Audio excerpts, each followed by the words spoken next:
Anong klase maayos? Sa 1 to 10? Binasa ko naman po na maayos. Sa grade nga, sa 1 to 10 score, ilan ka doon? Pa, wala pa itong sinasabi sa Sa tansya mo, kasi ikaw yung sumagot. 21. 1 to 10 lang, 21 na sa... 1 to 10 ba? Wow, 1 to 10 na grade. Pang ilan siya? Ilan na nakuha mo? Siguro po. Siguro. Hindi ko alam pa. Mga siguro ano? Siguro 0. Kaya hindi ko nga alam. Tanto ka. Kala ko ba binasa mo? Kaya hindi ko pang alam. Binasa mo ba? Opo, binasa ko ng Oo. maayos sa isip. Tama naman ba sinagot mo? Siguro, tama naman pa ako. Siguro ako tama.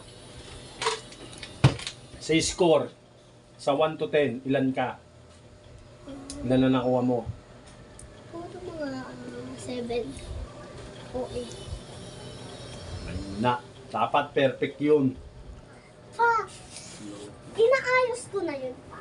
Kung inaayos, piniperfect. Pa, Kung sabihin mo, hindi mo inaayos pa. 1 to 20 kami dun. Tatay mo nga eh. Nag-aaral nun. 1 to 10. 10! 10 ka pa? Naku. At Sabado, nag-aaral ako. Papatutor ako sa teacher ko.